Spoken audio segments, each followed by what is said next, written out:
The barn door crashed open at dawn, and Willa Caldwell's hand went straight to the rifle propped against the grain bin. A man staggered through the opening, one arm pressed to his ribs, dust and dried blood streaking his face. He made it 3 steps before his knees buckled. She had the rifle leveled before he hit the straw. "Get out." Her voice cut sharp across the dim space. "We don't harbor drifters here." The stranger lifted his head, and despite the pain etched across his features, his eyes held hers with unsettling clarity. "I'm not asking for harbor, ma'am. Just 10 minutes to catch my breath before I move on." His voice came rough, but steady. "Unless you'd rather explain to the sheriff why you let a man bleed out in your barn." Willa's fingers stayed near the trigger, but something in his tone made her pause. He wasn't pleading. He was stating facts, the way a man did when he'd already calculated every angle and knew exactly where he stood. That kind of confidence didn't come from nowhere. "Who's following you?" She kept the rifle steady. "Railroad men. 3 of them. Maybe 4 by now." He grimaced, shifting his weight. "I saw something I shouldn't have last night. Turns out, witnessing a land deed getting forged and swapped makes a man real unpopular with certain parties." Her stomach dropped. The railroad. The same outfit that had been buying up land around Fox Springs for 6 months, pushing settlers off their claims with legal papers that appeared overnight and contracts that couldn't be disputed. The same company that held the note on Lost Creek Ranch, her family's land, with a foreclosure deadline that crept closer every week. What kind of deed? The question came out before she could stop it. The stranger's eyes narrowed, reading something in her face. One that would give them access to water rights for about 6 ranches in this valley, including, I'd wager, whichever property you're trying to keep. He coughed, and fresh blood seeped between his fingers. "Look, I know you've got no reason to trust me. But if those men catch up before I can get this information to someone who matters, a lot of families are going to lose everything." Willa's mind raced. She thought of her mother's grave on the hillside, the promise she'd made to keep the ranch running no matter what. She thought of the bank letter folded in her apron pocket, the one that gave her 30 days to pay 3 years of back taxes or lose the land forever. She thought of the town's whispers, how they'd called her stubborn and prideful for refusing to sell when the railroad first came calling. And she thought of the way this stranger looked at her, like she was someone who made hard choices instead of someone who needed rescuing. Fine. 10 minutes. She lowered the rifle but didn't set it down. "Then you're gone. And if anyone asks, I never saw you." He nodded, the ghost of a smile crossing his face despite the pain. "That's fair. Name's Micah Rawlins. Used to run a table at the Silver Star in Dodge before I decided bleeding in barns was a better life plan." Willa didn't return the smile. "I didn't ask your name." The clock's running, but she crossed to the water barrel and filled a tin cup, then grabbed the clean rag she kept for wiping down tack. When she knelt beside him, his eyes followed her movements with a wariness that matched her own. She pushed the cup toward him. "Drink. You're no good to anyone if you pass out before you finish your story." Micah took the cup, their fingers brushing for half a second. His hands were scarred, the knuckles marked with old breaks, but his grip stayed steady. He drank, then pressed the rag to his side. "I was playing cards at the land office last night. Not officially, you understand. Just a private game with some railroad surveyors who had money to lose. One of them got drunk, started bragging about how his boss had a system for clearing land without all the messy negotiation. Willa's jaw tightened. What kind of system? The kind where original deeds go missing and replacement deeds show up with convenient errors. Creek access becomes railroad easement. Mineral rights transfer without anyone noticing. Property lines shift just enough that your well ends up on their side of the fence. Micah's voice dropped. I watched them do it. They had your deed on the table, Willa. Lost Creek Ranch. They were about to file the amended version this morning. Her name on his lips sent a jolt through her, though she couldn't say if it was anger or something more dangerous. How do you know my name? This is a small town. You run the only decent inn within 20 miles. And half the territory knows the Caldwell family is fighting to keep their land. He met her eyes. I've been in Fox Springs 2 days. I hear things. You hear things. She took the cup back, her voice flat. And now you're here, bleeding and convenient, with a story about saving my ranch. How much are you selling it for? His expression hardened. I'm not selling anything. I'm trying to stay alive long enough to make sure those men don't bury what I saw. If that happens to benefit you, consider it a bonus. Outside, the sound of hoofbeats echoed down the road. 3 riders, moving fast. Willa's pulse spiked. She moved to the barn wall and peered through a gap in the boards. Dust rose from the main road, and even at this distance, she recognized the hard set of the riders. The way they sat their horses like men on a hunt. They're coming here. Her voice came out steady, but her mind was already calculating. The inn sat 100 yards from the barn, close enough that anyone searching the property would check both. If they found Micah, they'd assume she was hiding him. If they didn't find him, but suspected she'd seen him, the questions would start, and questions led to trouble she couldn't afford. Micah was on his feet, moving faster than a man with a rib wound should. Where's the best place to disappear around here? Willa grabbed the rifle and made a decision that would either save them both or destroy everything. Follow me, and if you're lying about any of this, I'll shoot you myself. She led him through the back of the barn, past the empty stalls and out into the narrow space between the building and the fence line. The morning sun hit hard, no cover, just open yard between them and the creek. But there was a root cellar dug into the hillside, hidden by overgrown scrub, and a door that blended with the earth. Inside. Now. She pulled the door open, revealing stone steps descending into darkness. It floods in heavy rain, but it'll keep you out of sight. Micah didn't argue. He slipped down the steps, and she shut the door behind him, scattering dust and dry leaves over the entrance. Then she walked back to the barn, forced her breathing to slow, and picked up the pitchfork she'd left by the grain bin. By the time the riders reached the yard, she was mucking out stalls like it was any other morning. Morning, Miss Caldwell. The lead rider was a lean man with a badge that didn't quite sit right on his vest, the kind of deputy hired by rail companies to keep their interests safe. We're looking for a man, dangerous type, possibly injured. You seen anyone come through here? Willa kept her eyes on the stall, her movements steady. I've been working since dawn. Haven't seen anyone but my own horses. What's this man done? Theft. Interference with railroad business. The deputy's gaze swept the barn, lingering on the dark corners.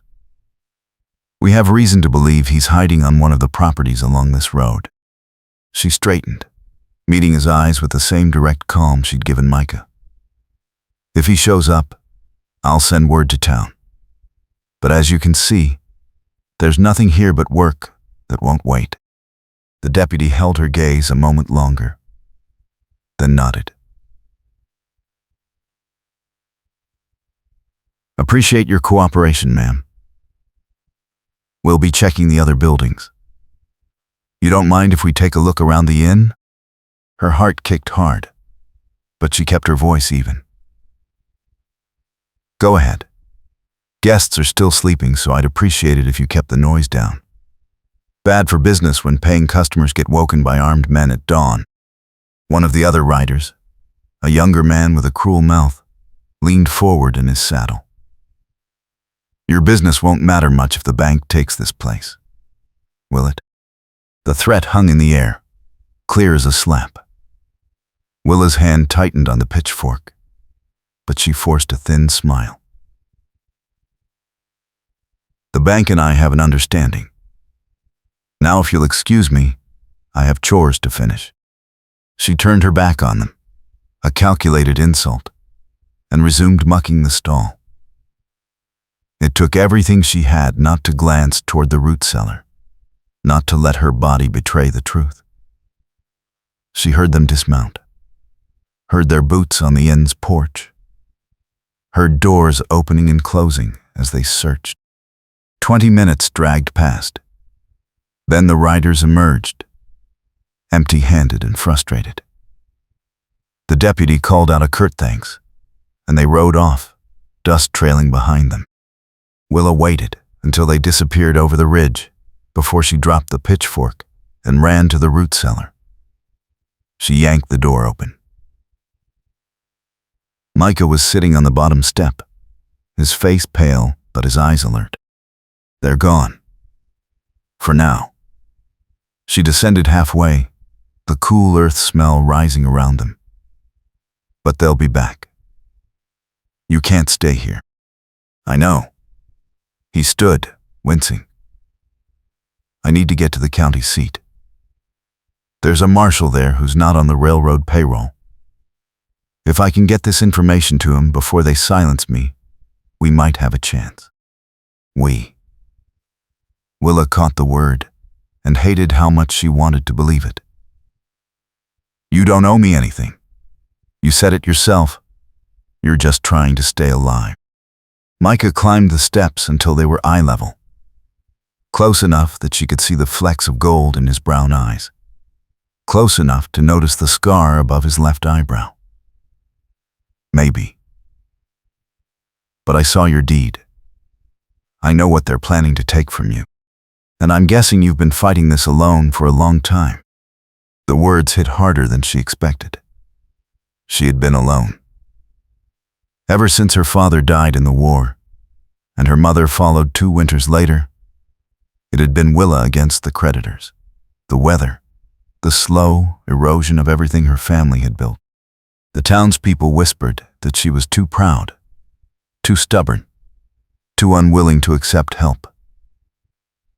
What they didn't understand was that help always came with strings, and she'd learned young that strings turned into nooses if you weren't careful.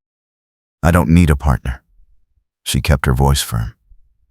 Especially not a gambler who's running from men with guns. Good thing I'm not offering to be your partner. Micah's mouth quirked.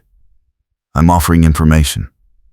A way to stop them before they take your land. After that, I'll disappear, and you'll never have to think about me again. It should have been reassuring. Instead, it felt like a door closing before she decided whether she wanted to walk through it. Why do you care? About the deeds? About any of this? You could have kept writing. He was quiet for a moment, and something shifted in his expression. Because I spent 5 years watching men cheat at cards and call it business. I got good at it myself. Built a whole life on knowing when to bluff and when to fold. He paused. Then one night, I watched a man lose his farm because someone stacked the deck, and I realized I was tired of being the kind of person who walked away. So here I am, not walking away. Willa studied him, searching for the lie, the angle, the hidden cost. But all she saw was exhaustion and something that looked uncomfortably close to truth. Fine. What do you need? A horse, supplies for 2 days, and someone who knows the back trails to the county seat. Micah held her gaze. The main road will be watched. I need a route they won't expect. She knew the trails, had ridden them since childhood, every shortcut and hidden path through the hills. Her father had made sure she could navigate the territory blindfolded. Said a woman needed to know the land as well as any man if she wanted to survive it. I know the trails. Then come with me. His words were simple, but they carried weight. You have as much stake in this as I do. Maybe more. No. The refusal came automatic. I can't leave the ranch. If the railroad suspects I'm involved, they'll move faster. I'll draw you a map. A map won't help if I run into trouble. Micah's voice stayed even. And you know as well as I do that staying here just makes you a target. They'll come back. They'll ask harder questions. Eventually, someone will talk. Or they'll find something, and then what? Willa wanted to argue, but the truth sat heavy in her chest. He was right. The deputy's threat had been clear. The railroad didn't make idle warnings, and once they decided you were in the way, they found ways to remove you. Legal, illegal. It didn't seem to matter much out here, where the nearest law was a day's ride, and the nearest honest law was even farther. How long would it take? 2 days there? 2 days back? If we ride hard and don't run into problems. Micah's expression softened slightly. I know it's a risk. But sometimes the only way to save something is to let go of it long enough to fight for it properly. The words echoed her father's voice, a memory from years ago when he'd tried to explain why he had to leave for the war. Sometimes you have to ride toward the danger instead of waiting for it to find you. She'd hated it then. Hated it when he didn't come back. But she understood it now. Standing in the cool shadow of the cellar with a stranger who somehow felt less like a stranger with every passing minute. If I go and we fail, I lose everything. Her voice came out quieter than she intended. The ranch, the inn, all of it. The bank won't wait, and the railroad will make sure I never work anywhere in this territory again. If you stay, and they take your land with a forged deed, you lose everything anyway. Micah stepped closer, close enough that she could feel the heat of him in the cool space. At least this way, you're fighting back. She met his eyes, saw the challenge there, and felt something shift inside her. Maybe it was desperation. Maybe it was the bone-deep exhaustion of carrying the weight alone for so long. Or maybe it was the way he looked at her, like she was someone capable of making hard choices, instead of someone who needed protection from them. We leave tonight. After dark, when the town's quiet. She pushed past him up the steps, her decision made. I'll pack supplies and arrange for my neighbor to watch the animals. You stay hidden until then. If anyone sees you before we're ready to move, this ends before it starts. Understood. Micah's voice followed her up. And Willa? Thank you. She didn't turn around.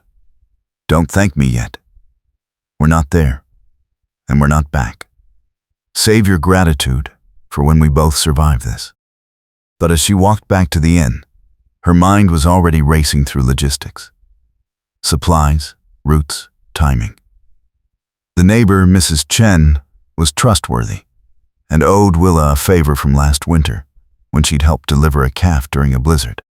The horses needed rest, But her mare, Rosie, was steady on mountain trails, and the buckskin gelding could handle rough country if needed. She'd pack light, dried meat and hardtack, canteens, ammunition for the rifle, and the revolver she kept hidden in her room. Bedrolls, but no tent. They couldn't afford the weight or the visibility. It would be cold at night in the high country, but they'd manage. The inn was quiet when she slipped inside. Her 3 guests were still asleep, a traveling preacher and a couple heading west to California. She moved through the kitchen, gathering food and wrapping it in oilcloth, then climbed the narrow stairs to her room. The space was small, just a bed, a washstand, and a trunk that held everything she owned. She changed into her riding clothes, canvas trousers that had belonged to her father, a heavier shirt, and a coat lined with wool. Then, she opened the trunk's false bottom and lifted out the revolver, checking the cylinder and loading it with steady hands. Her mother would have been horrified, would have said that decent women didn't ride alone with strange men, didn't pack guns and run toward danger. But her mother had also believed that decent behavior and prayer would be enough to keep the creditors at bay, and that faith had died quietly in the winter cold along with her. Willa holstered the revolver under her coat and went to find Mrs. Chen. The older woman listened to Willa's carefully edited story with sharp eyes and a knowing expression. "You're going after the railroad." It wasn't a question. "I'm going to make sure they don't steal what's mine." Willa kept her voice steady. "I'll be back in 4 days, maybe 5. Can you manage the inn and keep an eye on the stock?" Mrs. Chen studied her for a long moment. Then she nodded. "I can manage. But you be careful, girl. Those men don't play fair, and they don't leave witnesses." "I know." Willa squeezed her hand. "If they come asking questions, tell them I went to visit my aunt in Cascade. You haven't seen anyone, and you don't know when I'll be back. And the man in your root cellar?" Mrs. Chen's mouth quirked. "You think I didn't notice the blood on your hands this morning when you came to borrow my medical kit?" Willa's stomach dropped, but Mrs. Chen waved off her stammering explanation. "I'm not asking. Whatever you're doing, you have your reasons. Just bring yourself back in one piece. This town needs people like you more than it needs another railroad stop." The words settled something in Willa's chest, a small validation she hadn't realized she needed. She nodded, unable to speak past the sudden tightness in her throat, and turned to finish her preparations. By the time dusk settled over Fox Springs, everything was ready. The horses were saddled and waiting in the barn, their packs secured with quiet efficiency. Willa had left instructions for her guests and enough firewood to last Mrs. Chen through the week. She'd even written a letter to the bank, explaining that she'd be delayed on her next payment, but fully intended to honor her obligations. It was a thin shield, but it was something. Micah emerged from the root cellar as the last light faded from the sky. He'd cleaned up as best he could, the blood washed from his face, and his duster brushed free of dust. The wound in his side was bandaged with strips torn from an old sheet.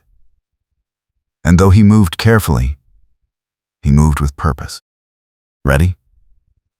His voice was low, barely carrying across the yard. Willa handed him the reins to the buckskin. "Stay close and stay quiet until we're past the town limits. After that, we'll take the north trail through the high country. It's rough, but it cuts 2 hours off the main road and keeps us away from the railroad camps." They led the horses out on foot, moving through the shadows at the edge of the property. The town was quiet, most families already inside for supper, lamps glowing in windows like small beacons against the dark. Willa felt a pang of longing for that safety, that ordinary peace.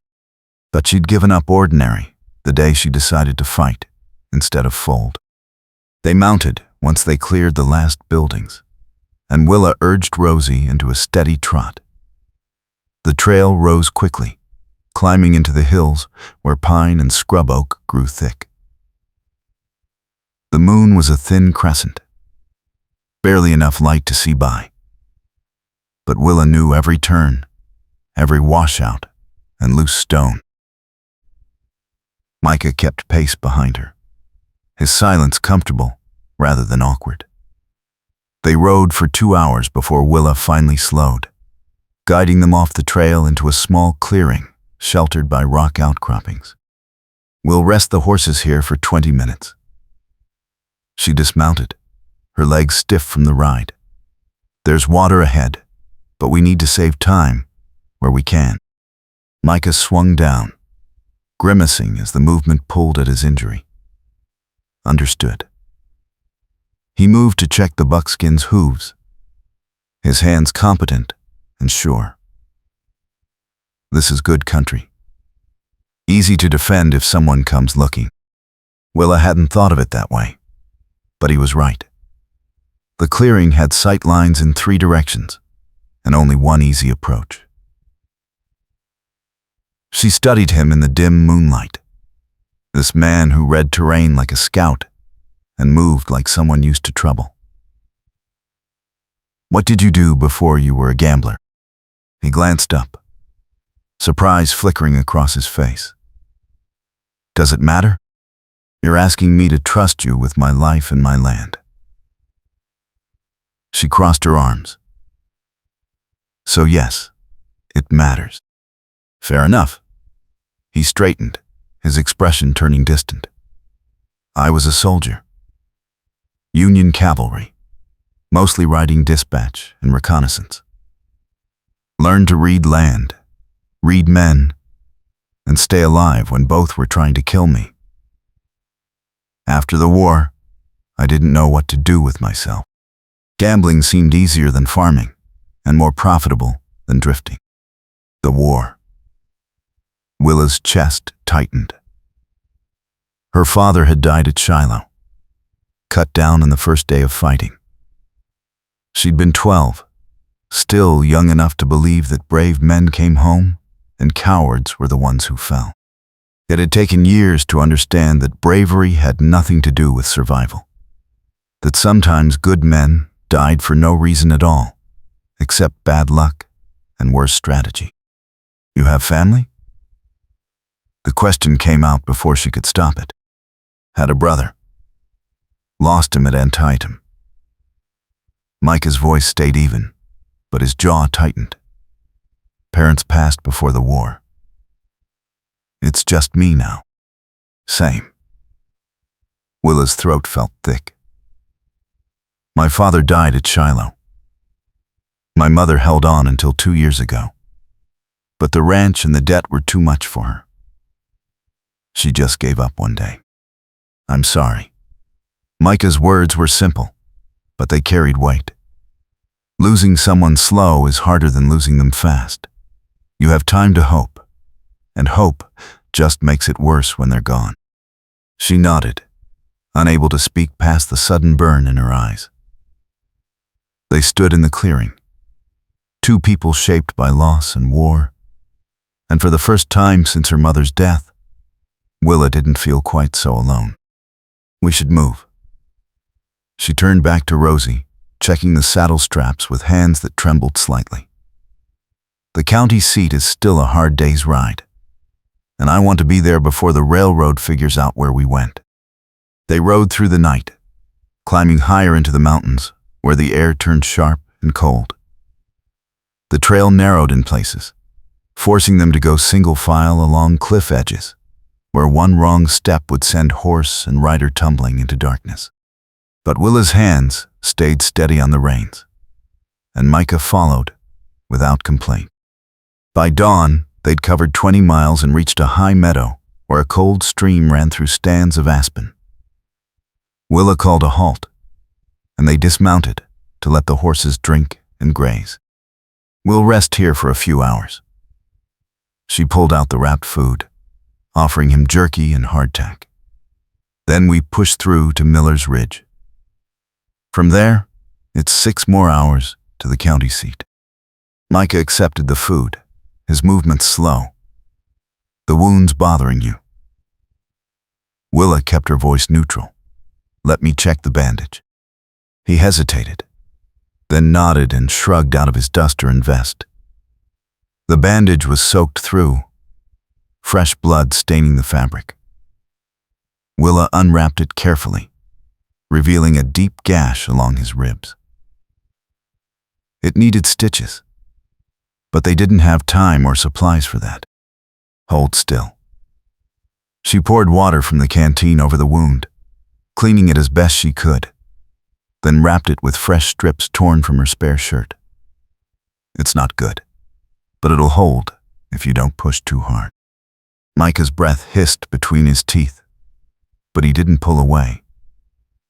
You're good at this. Done it before? Ranch life. You learn to patch up animals and people, or you don't survive long. She tied off the bandage and sat back. My father taught me basic field medicine before he left. Said it was the most useful skill a person could have, next to knowing when to run and when to stand. Smart man. Micah pulled his shirt back on, his movements stiff. You remind me of him. The way you talk about the ranch, the way you handle trouble. He'd be proud. The words hit unexpectedly hard. Willa turned away, busying herself with repacking supplies. She didn't trust herself to respond. They rested for 3 hours, taking turns keeping watch while the other dozed. It wasn't real sleep, just the shallow kind that left you feeling more tired than before, but it was enough to keep moving. By midday, they were back on the trail, pushing the horses as hard as they dared. The landscape changed as they descended the far side of the mountains, pine giving way to scrub and red rock formations. The air warmed, and dust rose from the trail with every step. Willa's mind kept circling back to the same question. What happens when we get there? Say the marshal believes you. Say he opens an investigation. The railroad will lawyer up, drag it through courts for years. I don't have years. Micah was quiet for a moment. Then we make sure the marshal moves fast. I have the original documents. I saw them forging. Date stamps, signatures, the whole thing. If he's willing to act on it, we can get an injunction to freeze all land transfers until it's sorted out. And if he's not willing, then we go to the territorial governor, or the federal marshal's service, or a newspaper that isn't afraid of the railroad. Micah's voice hardened. One way or another, we make enough noise that they can't bury it. Willa wanted to believe him, wanted to trust that justice still existed somewhere in the machinery of law and government. But she'd seen too many small ranchers lose to big money, too many cases dismissed or delayed until people gave up and moved on. You really think we can win this? She kept her eyes on the trail ahead. I think we can make it costly enough that they'll think twice before trying it again. And I think you're stubborn enough to see it through, even if it takes longer than you want. She couldn't help the small smile that tugged at her mouth. Is that supposed to be a compliment? It's a fact.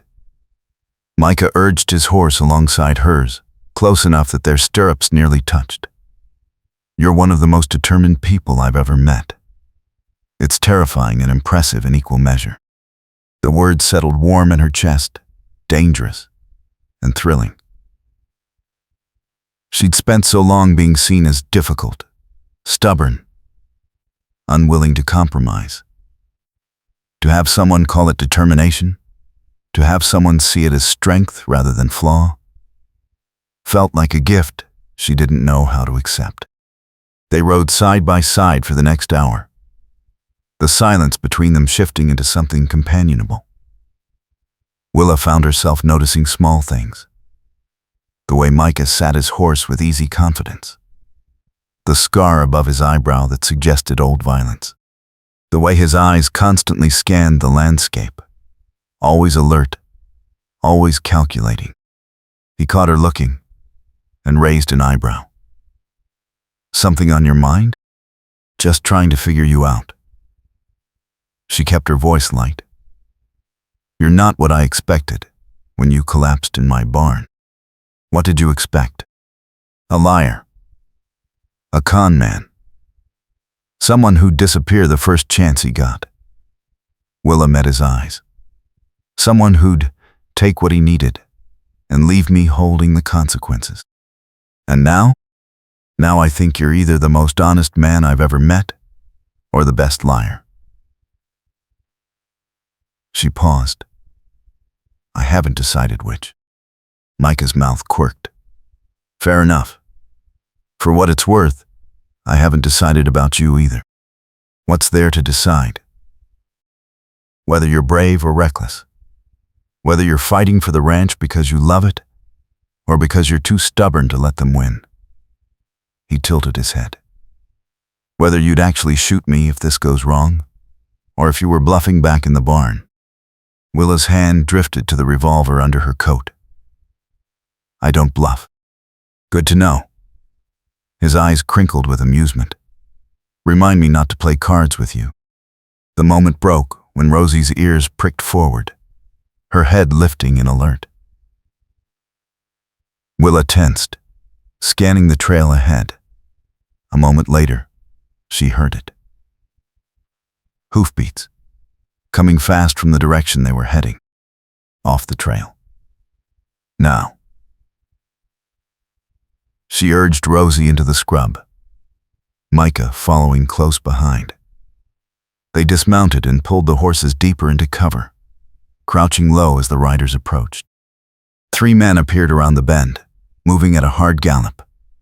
Willa recognized the lead rider immediately. The deputy from that morning, his face set in grim determination. The other 2 were railroad men, hired guns by the look of them. They passed within 20 feet, close enough that Willa could hear fragments of conversation.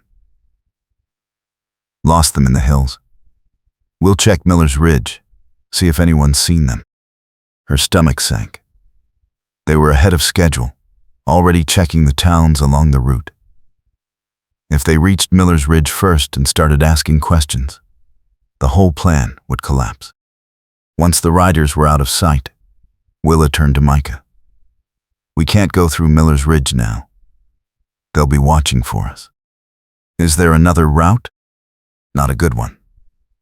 She thought fast, mapping the territory in her head. We could circle west, come at the county seat from the far side. But it adds 8 hours, maybe more, and the trail's rough. Wagon ruts and washouts. Micah's jaw tightened. 8 hours we might not have.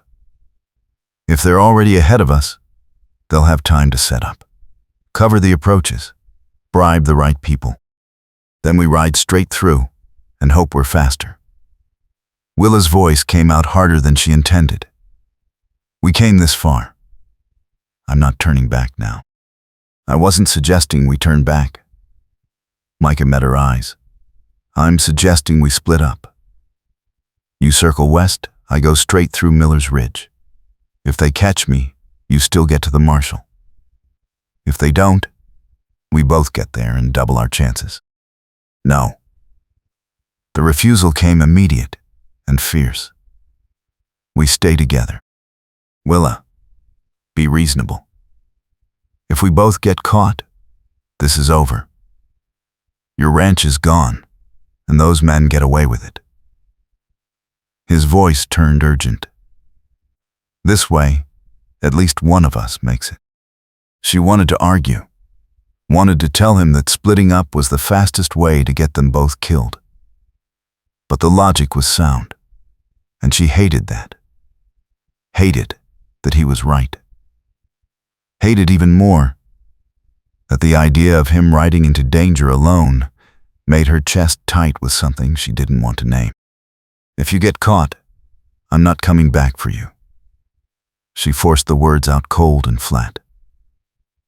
"I'll go straight to the marshal and tell the story. You'll be on your own." "I know." Micah's expression softened. "That's the point. You keep fighting, no matter what happens to me." The weight of it pressed down on her.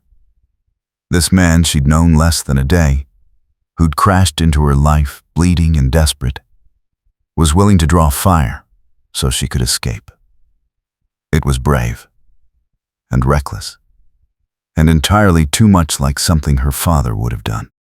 "How do I know you'll actually go to Miller's Ridge?" She kept her voice steady. "How do I know you won't just disappear?" "You don't." Micah's honesty was brutal. "You're trusting me, same way I'm trusting you not to take the information and leave me behind. That's what this is." A gamble. Willa studied his face, searching for the lie, the angle. But all she saw was exhaustion and determination, and something that looked like respect. "I hate this plan." "I know. But it's the best one we have." He pulled a folded paper from inside his vest. "These are copies of what I saw. Not as good as the originals, but enough to get the marshal's attention. You take these. I'll keep the originals and try to make it through." She took the papers, her fingers brushing his. "If you die doing this, I'm going to be very angry." "Noted." His mouth quirked. "Try not to get shot while you're being angry. It would complicate things." The moment stretched between them, weighted with all the things they weren't saying. Then, Willa did something she'd sworn she wouldn't do. She leaned forward and kissed him. Fast and fierce, a collision more than a caress. When she pulled back, Micah's eyes were dark with surprise and something deeper. "What was that for?" "Insurance." Her voice came out rougher than intended. "So you have a reason to make it to the county seat alive." She didn't wait for a response, just mounted Rosie and turned west, riding hard before she could change her mind. The last thing she saw, when she looked back, was Micah watching her go. His expression unreadable in the fading light. The Western Trail was everything she'd feared. Narrow, rocky, with sections washed out by spring floods that forced her to dismount and lead Rosie around treacherous edges. Twice, she nearly lost her footing on loose scree. Once she had to backtrack half a mile when a washout proved too wide to cross. But she kept moving, driving herself and the horse with a relentless focus that left no room for doubt. The papers in her vest felt like they were burning through the fabric, a constant reminder of what was at stake. Night fell hard and fast in the high country. Willa didn't stop. She'd ridden these trails in the dark before, knew them well enough to trust Rosie's instincts when her own vision failed. The moon rose late, a sliver of silver that offered just enough light to see by. Hours blurred together. Her legs ached, her back screamed in protest, and her throat was raw from the cold air. But she didn't slow. Couldn't slow. Because somewhere ahead, Micah was riding into danger. And the only way to honor that was to finish what they'd started. Dawn was breaking when she finally saw the lights of the county seat in the valley below. The town was bigger than Fox Springs. A proper hub with a courthouse, a bank, and a marshal's office that actually answered to territorial law instead of railroad money. She rode straight through the waking streets, ignoring the stares from early-rising shopkeepers and drovers. The marshal's office sat on the main square, a sturdy brick building with barred windows and a flagpole out front. Willa dismounted, her legs nearly buckling, and tied Rosie to the hitching post. Then, she pushed open the door and walked inside. The marshal looked up from his desk, a solid man in his 50s with iron-gray hair and eyes that missed nothing. "Help you, miss? I need to report a crime." Willa's voice came out hoarse, but steady. "The railroad is forging land deeds and stealing property. I have evidence." She pulled out the papers and laid them on his desk.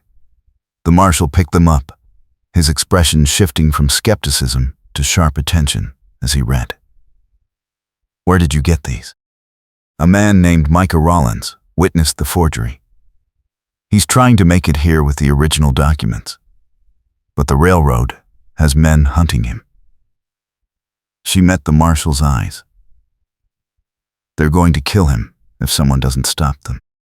The marshal set the papers down carefully. "These are serious accusations. The railroad has a lot of influence in this territory. If I move on this without solid proof, it could end my career. And if you don't move, how many families lose their land?" Willa's exhaustion bled into anger. "How many people get pushed off their property because you were too afraid to do your job?" His eyes narrowed, but not with offense, with calculation. "You've got spine. I'll give you that." He stood, reaching for his gun belt. "All right. I'll send deputies to Miller's Ridge and the main road. If your friend is out there, we'll find him. In the meantime, you're going to write down everything you know, every detail, every name. We do this, we do it right." Relief flooded through her so hard, she had to grip the desk to stay upright. "Thank you." "Don't thank me yet." The marshal's expression stayed grim. "The railroad doesn't lose quietly. This is going to get ugly before it gets better." "I know." Willa straightened, forcing strength back into her voice. "But I didn't ride 2 days through the mountains to give up now." The marshal nodded, something like approval flickering across his face. "Then, let's get to work." She spent the next 3 hours writing everything down. The timeline of the railroad's land acquisitions in Fox Springs. The foreclosure notice on Lost Creek Ranch. The night Micah witnessed the forgery. The chase, the threats, the deputy who'd searched her barn with a badge that didn't quite sit right. By the time she finished, her hand was cramping, and her eyes burned with fatigue. The marshal read through her statement twice, asking sharp questions that tested every detail. Then, he stood and called for his deputies. 2 men appeared, both wearing legitimate badges and expressions that suggested they took their jobs seriously. The marshal gave them quick, efficient orders. "Ride to Miller's Ridge. Find Micah Rawlins and bring him here safely. If anyone interferes, you have my authority to arrest them. Railroad badges don't mean anything in my jurisdiction." The deputies left at a gallop, and Willa felt some of the tension ease from her shoulders. It wasn't over, not by a long shot. But at least now, they had a chance. "You should rest." The marshal gestured toward a back room. "There's a cot and a washstand. I'll send word when we have news. I'd rather wait out here." Willa settled into a chair by the window where she could watch the street, in case they come back. The marshal didn't argue, just poured her coffee from a battered pot on the stove and went back to his paperwork. The morning dragged past. Townspeople came and went, reporting petty crimes and asking questions. Willa watched them with hollow eyes, her mind stuck on the trail, wondering if Micah had made it through Miller's Ridge, or if the railroad men had caught him. By noon, she was struggling to keep her eyes open. The marshal finally ordered her to the back room, and she was too exhausted to refuse. She collapsed onto the cot still wearing her dusty clothes, and fell into a sleep so deep It felt like drowning. She woke to voices in the outer room. Urgent, clipped tones that cut through the fog of exhaustion. Willa rolled off the cot and stumbled to the door. The deputies were back, and with them was Micah. He looked worse than when she'd left him. Blood had soaked through his shirt again. His face was gray with pain and fatigue. But he was alive, and standing, and holding a leather satchel, like it contained the most valuable thing in the world. Their eyes met across the room, and something passed between them. Relief, recognition, and the bone-deep understanding of two people who'd bet everything on a desperate gamble, and somehow won. "You made it." Her voice came out rough with emotion. "So did you." Micah's mouth quirked into a tired smile. "Told you I had a reason to stay alive." The marshal cleared his throat. "Touching as this is, I need those documents. Now." Micah handed over the satchel. Inside were the original papers, date-stamped and signed. Proof of forgery so clear that even the best lawyer couldn't explain it away. The marshal spread them on his desk, comparing them to the copies Willa had brought, and his expression turned thunderous. "This is enough." He looked up at them both. "I'm issuing an immediate injunction on all railroad land transfers in Fox Springs. Any property seized in the last 6 months is frozen until we can verify the deeds. And I'm sending a formal complaint to the territorial governor about corruption in the local law enforcement. What about the people who've already been forced off their land?" Willa's chest was tight. "Can they get it back? If the deeds are proven fraudulent, yes." The marshal's voice was firm. "It'll take time, and it'll be a fight. But the law is on their side now. You just gave them that." The weight of it hit her all at once. They'd done it. Against every odd. Against the railroad's money and influence. They'd forced the system to pay attention. It wasn't a complete victory. Not yet. But it was a start. Micah swayed slightly, and Willa was at his side in an instant, catching his arm. "You need a doctor. I need a bed, and about 3 days of sleep. But yes, a doctor would be good." He leaned into her support, and she felt the tremor running through him, exhaustion and pain finally catching up. The marshal sent for the town doctor and arranged rooms at the hotel across the square. Willa half-carried Micah up the stairs, ignoring the curious stares from other guests. By the time they reached the room, he was barely conscious. The doctor arrived minutes later, a brisk woman with capable hands and no patience for nonsense.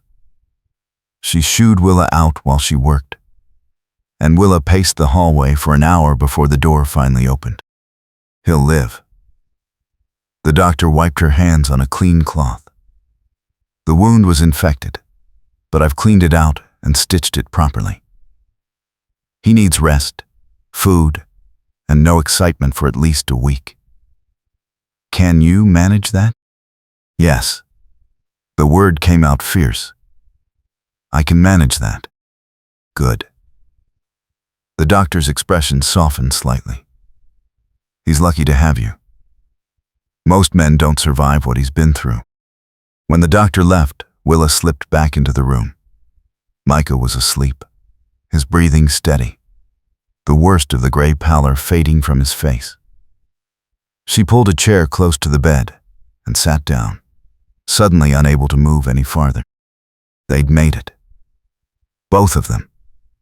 Against every expectation, they'd survived.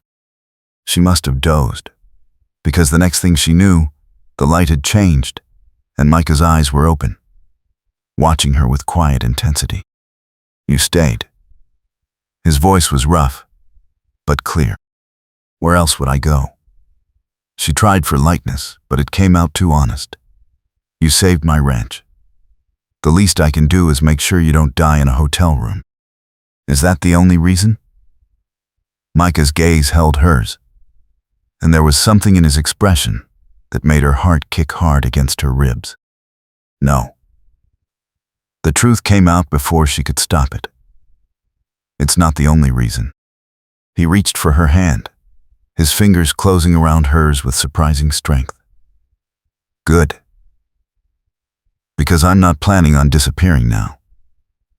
Just so we're clear. Willa felt something inside her chest crack open. A door she'd kept locked for so long, she'd forgotten what it felt like to let someone through. I'm glad. They sat like that for a long time, hands linked, the silence between them comfortable and full. Outside, the town went about its business, unaware that two people had just changed the course of its future. The next few days passed in a blur of statements and legal proceedings.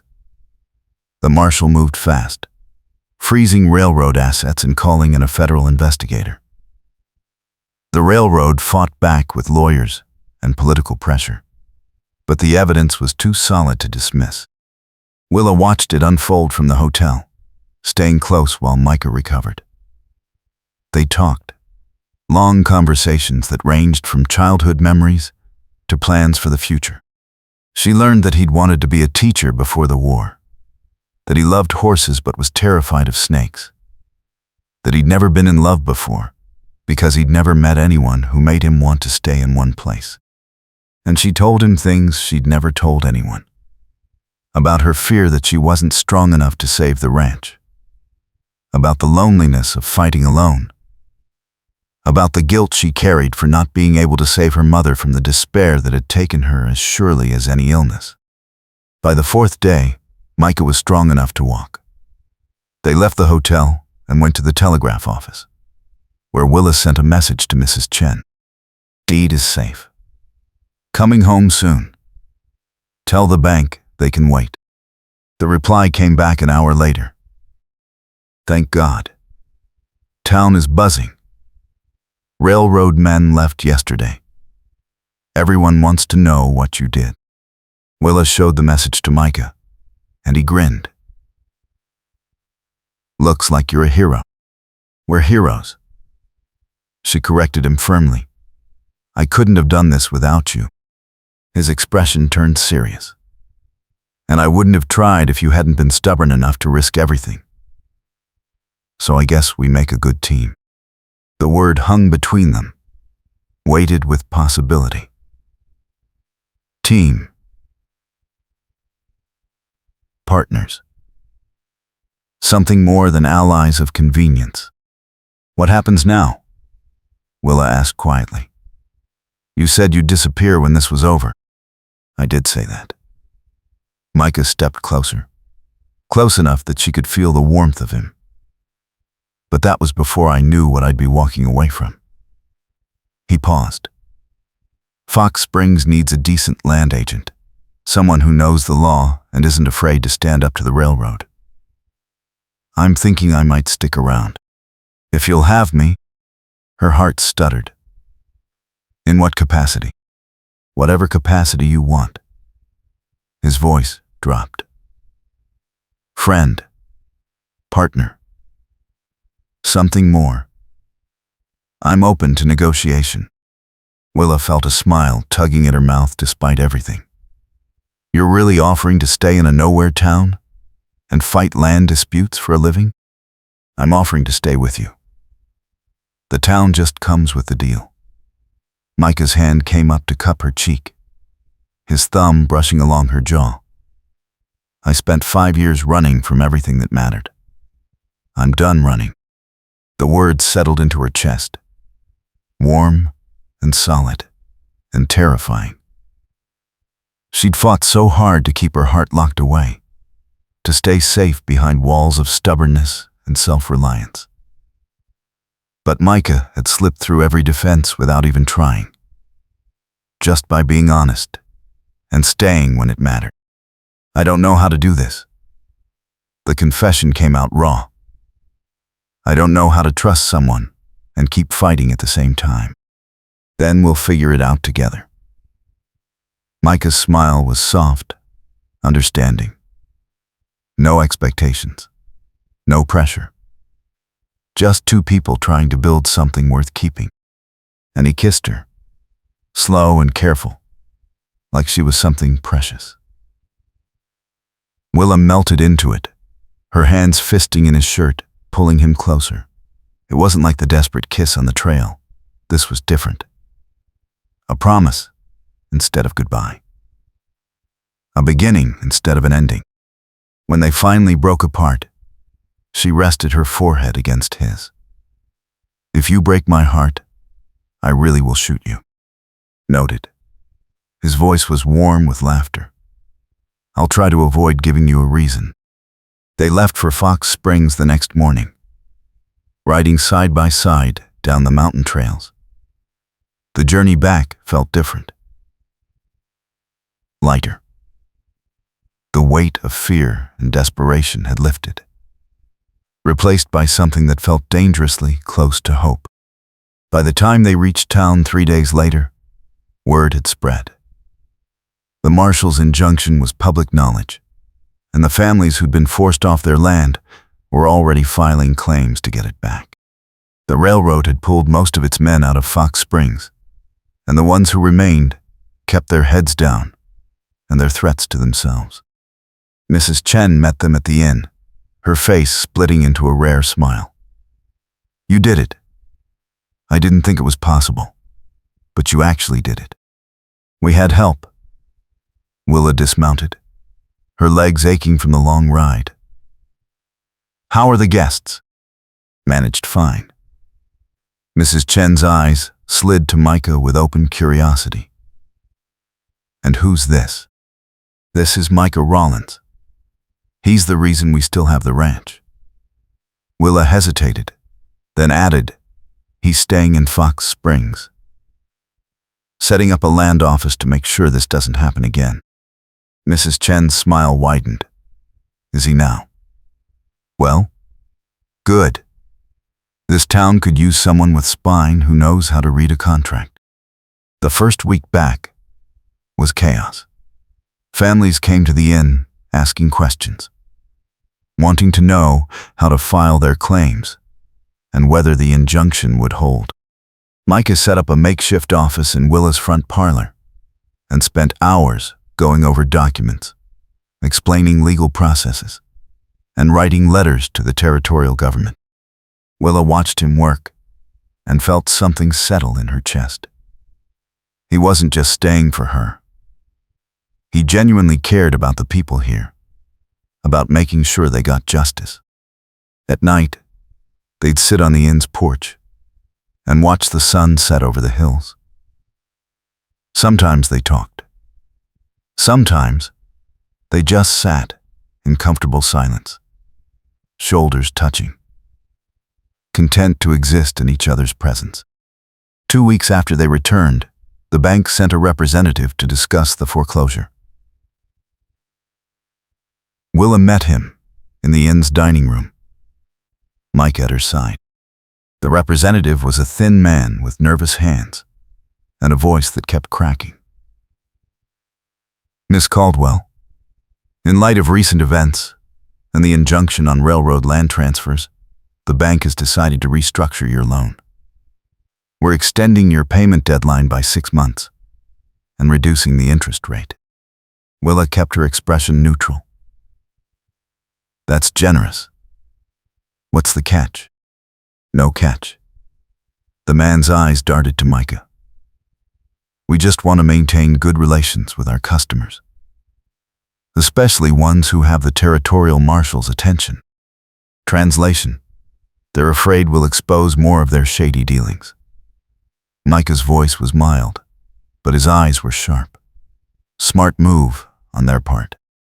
The representative flushed, but nodded. "The new terms will be in writing by the end of the week." "Is that acceptable?" "It's acceptable." Willa's voice stayed firm. "Thank you for your understanding." After the man left, she turned to Micah. Did we just win? You just won. He corrected her gently. This is your fight, your land. I'm just here to make sure you don't have to fight it alone. The words wrapped around her heart, warm and solid. She reached for his hand, lacing their fingers together. Thank you. For everything. You don't have to keep thanking me. Micah's thumb brushed over her knuckles. I'm not going anywhere. And for the first time in years, Willa believed it. Believed that maybe, just maybe, she didn't have to carry everything alone. That there was someone who would stay, who would fight beside her, who chose her not because she needed saving, but because she was worth choosing. A month passed. Then 2. The legal battles continued, but slowly the tide turned in favor of the ranchers. The railroad pulled out of Fox Springs entirely, relocating their operations to a different valley where the resistance wasn't as organized. Micah's land office became a permanent fixture, and he built a reputation as someone who couldn't be bought or intimidated. People came from surrounding towns asking for help, and he gave it freely, charging fair fees and never turning away someone who genuinely needed assistance. The town started calling them a couple before either of them officially acknowledged it. But Willa didn't mind. She liked the way it sounded. Liked the way Micah fit into her life. Steady and solid and unflinchingly honest. They mended fences together. Literal and metaphorical. Rebuilt the parts of the ranch that had fallen into disrepair during the years of fighting the bank. Planted new crops and repaired the irrigation system. It was hard work, the kind that left them both exhausted and sore at the end of each day. But it was good work, the kind that built something instead of just protecting what remained. One evening in late summer, they were working on the far fence line when Micah straightened and looked at her with an expression she couldn't quite read. What? Willa wiped sweat from her forehead. I was just thinking. He set down the post hole digger. About the first time I saw you. You had a rifle pointed at my chest and looked ready to pull the trigger. I was ready. She grinned. You were bleeding on my property. I had every right to be suspicious. You did. And I knew right then that you were either going to kill me or save my life. Possibly both. Micah stepped closer. I'm glad it was the second one. Me too. The admission came easy now. No walls or hesitation. Even if you did almost get us both killed several times. Fair point. He reached for her hand, his expression turning serious. Willa Caldwell, will you marry me? The question hung in the warm evening air, simple and terrifying and perfect. Willa's heart kicked hard, her breath catching. You're asking me to marry you while we're standing in a half-finished fence line covered in dirt? I'm asking you to marry me because I love you. The location just happens to be symbolic. Micah's voice was steady, but his eyes held vulnerability. You don't have to answer now. I just needed you to know. She looked at him. This man who'd crashed into her life, wounded and desperate, and somehow become the thing she hadn't known she needed. Who fought beside her instead of for her. Who saw her strength and never tried to soften it. Who stayed when everything in his past had taught him to run. Yes. The word came out strong and clear. Yes, I'll marry you. Micah's face broke into a grin so wide it made her chest ache. He pulled her close and kissed her, deep and sure. And Willa wrapped her arms around his neck and kissed him back with everything she had. When they finally broke apart, both breathing hard, she rested her head against his chest and listened to his heartbeat. Steady. Strong. real. We should probably finish the fence before it gets dark. She murmured against his shirt. The fence can wait. Micah's arms tightened around her. This is more important. And for once, Willa didn't argue. Just stood there, in the fading light, held by the man who'd chosen her, and let herself believe in happy endings. They were married 6 weeks later in a small ceremony at the church in Fox Springs. The whole town turned out. Ranchers and shopkeepers and even a few of the railroad workers who decided they preferred honest work to shady land grabs. Mrs. Chen stood as witness, her eyes suspiciously bright. The marshal made the trip from the county seat to attend, bringing official word that all the fraudulent deeds had been overturned and the families could reclaim their land. Willa wore her mother's wedding dress, altered to fit, and carried wildflowers from the ranch. Micah wore a new suit, his hair trimmed but still touching his collar, his expression both nervous and joyful. When the preacher asked if she took this man, Willa didn't hesitate. I do. And when Micah slipped a simple gold band onto her finger and promised to stand beside her through whatever came next, she believed him with her whole heart. The reception was held at the inn, spilling out into the yard where tables groaned under the weight of food the town had brought. There was music and dancing and laughter that rang out across the valley. As the sun set and lanterns were lit, Micah pulled Willa away from the crowd and led her to the porch. They stood together, watching their friends and neighbors celebrate, and Willa felt something she hadn't felt in years. Peace. Not the kind that came from an absence of struggle, but the kind that came from knowing you didn't have to face the struggle alone. Happy? Micah asked softly. Very. She leaned into him, his arm coming around her shoulders. Thank you for collapsing in my barn. He laughed, the sound warm and genuine. Thank you for not shooting me. I considered it. She grinned up at him. Multiple times, actually. I know. That's what makes you terrifying and perfect in equal measure. Micah pressed a kiss to her temple. I wouldn't change a single thing. Neither would I. And she meant it. The months that followed were the happiest of Willa's life. They worked the ranch together, building it back to what it had been when her parents were alive. Micah's land office thrived, and he became known throughout the territory as someone who fought for the little guy against big interests. They faced challenges, of course. Bad weather, difficult neighbors, the occasional attempt by outside interest to muscle in on the valley's resources. But they faced them together, and that made all the difference. A year after their wedding, Willa woke early one morning to find Micah already up, standing at the window, looking out over the ranch. She joined him, slipping her arms around his waist from behind. What are you thinking about? She asked quietly. How different my life would be if I hadn't stumbled into your barn that morning. Micah covered her hands with his. How close I came to missing all of this.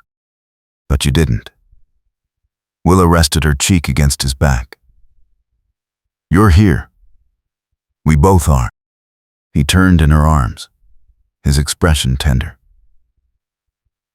I love you, Willa Rawlins. Thank you for being stubborn enough to save me. I love you too. She smiled. And for the record, you saved me right back. They stood together as the sun rose over the hills, painting the valley in shades of gold and amber. The land stretched out before them, hard-won and precious, a testament to what two people could build when they refused to give up. Lost Creek Ranch was safe. The town was thriving. And Willa Caldwell Rawlins, who'd spent so many years fighting alone, had finally found someone worth fighting for. and someone who fought beside her with equal strength. Winter came, bringing snow that blanketed the valley in white. Micah taught Willa to play cards by the fire, though she accused him of cheating when she lost. They read books aloud to each other, repaired tack, and planned improvements for the spring. On the coldest nights, they'd lie in bed and talk about the future, about maybe expanding the ranch, buying the neighboring property if it came up for sale, about children someday, a family to carry on what they'd built, about growing old together, still arguing about fence lines and legal documents, and who was more stubborn. It was an ordinary life in many ways. But to Willa, who'd fought so hard just to survive, ordinary felt like the greatest victory of all. One spring afternoon, 2 years after that desperate ride to the county seat, they were working in the garden when a rider approached. Willa tensed, old reflexes kicking in, but Micah just smiled. Relax. It's just the mail. The rider handed over a thick envelope addressed to both of them. Inside was a letter from the territorial governor, thanking them for their role in exposing the railroad corruption. Included was an official commendation and a notice that Micah had been appointed as a special land advocate for the territory, with the authority to investigate and prosecute fraudulent claims. Willa read it twice, then looked up at Micah. This is incredible. You'll be able to help people all across the territory. We'll be able to help.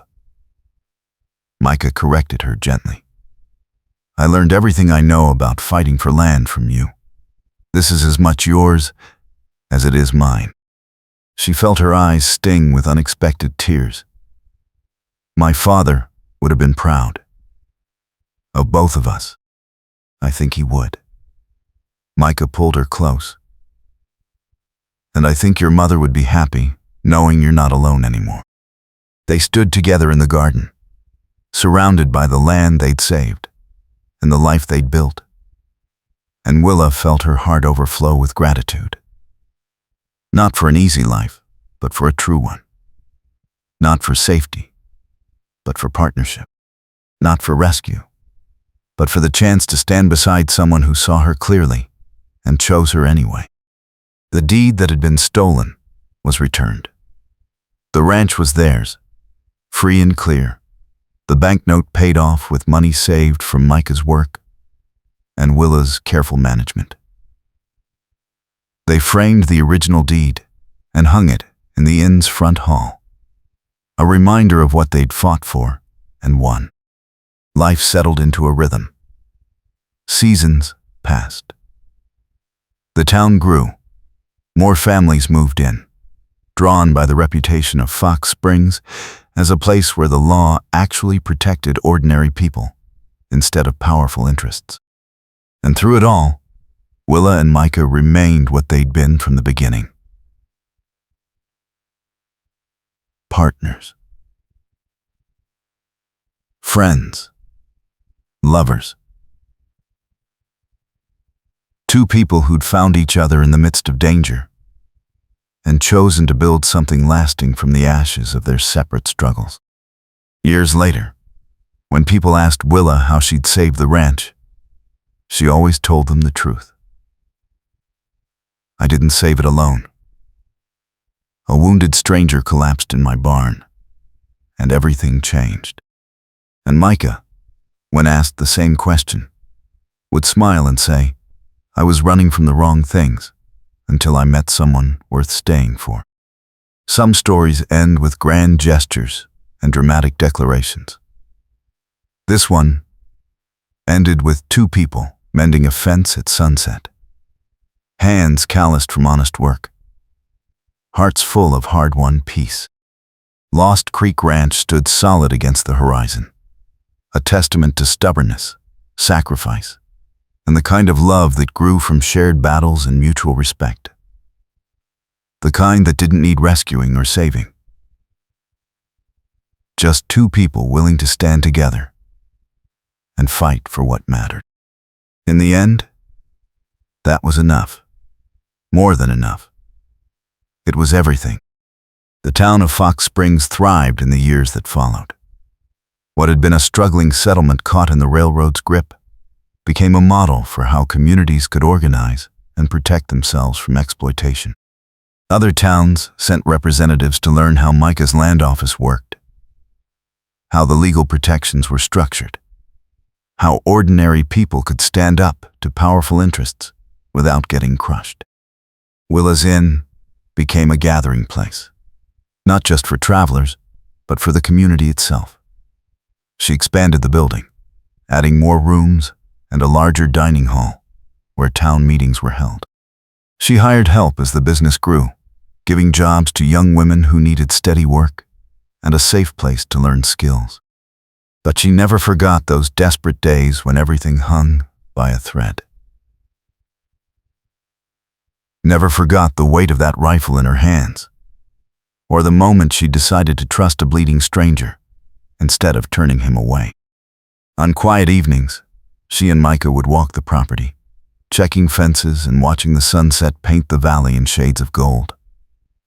They'd talk about their days, about the people who'd come seeking help, about small victories and ongoing challenges.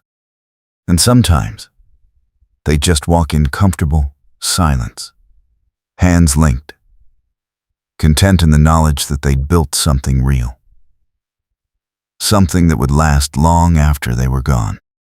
3 years into their marriage, Willa discovered she was pregnant. The news filled her with equal parts joy and terror. She'd never imagined herself as a mother, had been too focused on survival to think much about the future beyond the next season's harvest or the next payment deadline. But Micah was thrilled, his excitement infectious. He started building a cradle in his spare time, his hands careful and sure as he shaped the wood. He talked about teaching their child to ride, to read, to understand that integrity mattered more than profit. The baby, a girl with her mother's dark eyes and her father's stubborn chin, arrived on a spring morning when the wildflowers were blooming across the valley. They named her Grace, after Willa's mother, and May for Micah's brother. Willa held her daughter for the first time and felt something shift in her understanding of what it meant to fight for something. It wasn't just about land or money or pride. It was about building a world where the next generation could grow up safe, could trust that the law would protect them, could believe that standing up for what was right actually mattered. Micah proved to be a devoted father, patient and gentle in ways that surprised even Willa. He'd carry Grace for hours when she was fussy, walking the porch and singing old cavalry songs in a voice that was surprisingly decent. He taught her to recognize bird calls before she could walk, pointed out constellations from the porch steps, read her stories about brave explorers and clever heroes. And Willa, who'd spent so long believing she had to be hard to survive, learned that strength could be gentle too, that protecting something didn't always mean fighting. Sometimes, it meant creating a space safe enough for softness to exist. The years rolled on. Grace grew into a bright, curious child who asked 1,000 questions and wasn't afraid of hard work. She helped in the garden, learned to groom horses, and sat quietly in Micah's office while he worked, absorbing the rhythms of justice and advocacy. Other children followed. A son they named Thomas, after Willa's father. Twin girls who came as a surprise, Emma and Caroline, who kept everyone on their toes with their energy and mischief. The ranch house expanded to accommodate the growing family. The inn continued to thrive. Micah's land office helped dozens of families secure their property rights and fight off attempts at exploitation. And through it all, Willa and Micah remained partners in the truest sense. They disagreed sometimes, argued about the best approach to problems, pushed each other to be better. But the foundation of trust they'd built in those desperate days held firm. One evening, 20 years after that morning in the barn, Willa stood on the porch watching the sunset. She was older now, gray threading through her brown hair, lines etched around her eyes from years of squinting into the sun. But she stood as straight and strong as ever, her hands still capable, her spirit unbroken. Micah joined her, moving a bit slower than he used to, his hair more silver than blonde. But his eyes held the same warmth, the same sharp intelligence that had caught her attention all those years ago. "Remember when you threatened to shoot me?" he asked with a smile. "Best decision I almost made." She leaned into him. "Right up there with actually letting you stay. Lucky for both of us, you're terrible at following through on threats." Micah wrapped an arm around her shoulders. "Otherwise, I'd have missed out on the best 20 years of my life." "Only 20? We've been married longer than that. I'm counting from the moment I saw you with that rifle. That's when I knew my life was about to get infinitely more complicated and interesting." He pressed a kiss to her temple. "Best day of my life, even if I was bleeding out at the time." Willa laughed, the sound rich and genuine. "You're ridiculous. And you love me anyway." "I do." The words came easy now, worn smooth by years of repetition and deepening truth. "God help me, I really do." Their children grew, and eventually started families of their own. Grace married a teacher from the neighboring town, and started a school in Fox Springs. Thomas took over much of the ranch operations, modernizing where it made sense, while honoring the traditions that mattered. The twins went in different directions, Emma becoming a lawyer, and Caroline a doctor, both carrying forward the family legacy of fighting for justice and protecting the vulnerable. And still, Willa and Micah remained, the cornerstone of everything that had been built. They grew old together, their bodies slowing, but their minds sharp, their love deepening into something that transcended passion and settled into the kind of partnership that only decades could forge. On their 40th anniversary, the whole town turned out to celebrate. The inn's dining hall overflowed with people whose lives had been touched by their work. Families who'd reclaimed stolen land. Children who'd grown up in a town where the law protected them instead of exploiting them. People who'd learned that integrity and courage could actually win against corruption and greed. The marshal, long retired but still sharp, made a toast to the two people who proved that one bleeding stranger and one stubborn innkeeper could change the world, or at least their corner of it. Everyone raised their glasses, and Willa felt tears prick her eyes. She looked at Micah and saw her own emotions reflected back. Pride, gratitude, and the bone-deep satisfaction of a life well lived. That night, after the celebration ended and the last guests had gone home, they sat on the porch in their old chairs, watching the stars emerge, one by one. "We did good," Willa said softly. "Didn't we?" "We did better than good." Micah's hand found hers, their fingers interlacing with the ease of long practice.